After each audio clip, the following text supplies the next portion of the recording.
அண்மை செய்தி. விஜயின் ஜனநாயகன் திரைப்பட சென்சார் வழக்கு தொடர்பான சென்னை உயர்நீதிமன்ற தீர்ப்பின் முழு விவரமானது தற்போது வெளியாகி இருக்கிறது. அதனை அண்மை செய்தியாக நாம் பார்த்துக் கொண்டிருக்கிறோம். ஜனநாயகன் படத்தில் அந்நிய சக்திகள் நாட்டில் பிரச்சினை ஏற்படுத்துவது போல காட்சிகள் இடம்பெற்றுள்ளன. இந்நிலையில் அந்த தீர்ப்பின் முழு விவரமானது தற்போது வெளியாகி இருக்கிறது. அதனை நாம் அண்மை செய்தியாக பார்த்துக் கொண்டிருக்கிறோம். விவரங்களை செய்தியாளர் கிருஷ்ணா வழங்க கேட்கலாம். கிருஷ்ணா, ஜனநாயகன் படத்தின் தற்போது முழு தீர்ப்பானது வெளியாகி இருப்பதாக அண்மை தகவல் வெளியாகி இருக்கிறது. விவரங்கள் என்ன? வணக்கம்.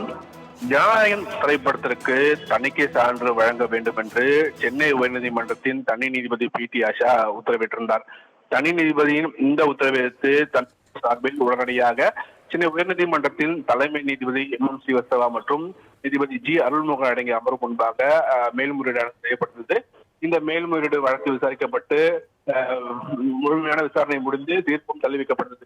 இந்த நிலையில் நேற்றைய தினம் இந்த வழக்கில் தீர்ப்பளித்த சென்னை உயர்நீதிமன்ற தலைமை நீதிபதி அமர்வு தனி நீதிபதி பிறப்பித்த இந்த உத்தரவை ரத்து செய்து உத்தரவிட்டிருந்தார்.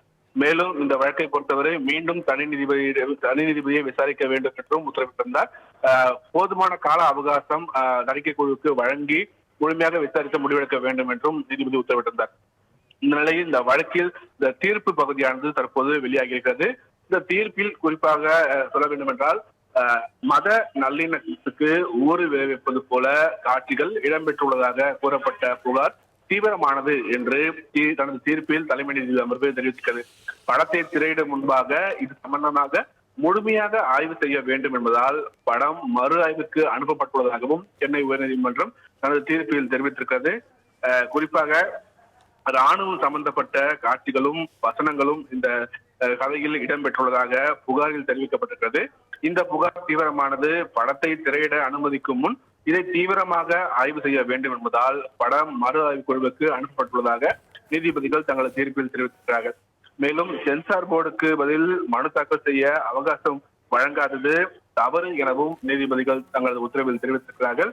படத்தை மறு ஆய்வுக்கு அனுப்புவது குறித்த முடிவு முன்கூட்டியே தெரிவிக்கப்பட்ட போதிலும் அந்த முடிவுக்கு எதிராக கோரிக்கை வைக்காமல் பட நிறுவனம் தாக்கல் செய்யப்பட்ட இந்த வழக்கு விசாரணைக்கு உகந்தது அல்ல எனவும் கோரிக்கை வைக்காத நிலையில் முடிவை ரத்து செய்து உத்தரவு பிறப்பிக்க முடியாது என்று கூறி தனது தீர்ப்பில் நீதிபதிகள் தெரிவித்தார்கள்.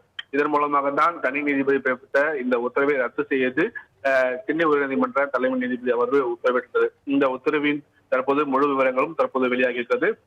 இந்த விவரத்தில் தான் ஜனநாயகம் படத்திற்கக்கூடிய அந்த அந்நிய சக்திகள் நாட்டில் பிரச்சனை ஏற்படுவது போலவும் மத நல்லிணக்கத்துக்கு ஊறு விளைவிப்பது போலவும் காட்சியில் இடம்பெற்றுள்ளதாக கூறப்பட்ட புகார் தீவிரமானது என்று கூறி நீதிபதிகள் தங்களது உத்தரவில் குறிப்பிட்டிருக்கிறார்கள்.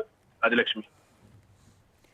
ஜனநாயகன் படத்தின் சென்சார் வழக்கு தொடர்பான தீர்ப்பின் முழு விவரமானது வெளியிடப்பட்டிருக்கிறது. விவரங்களை வழங்கியதற்கு நன்றி கிருஷ்ணா.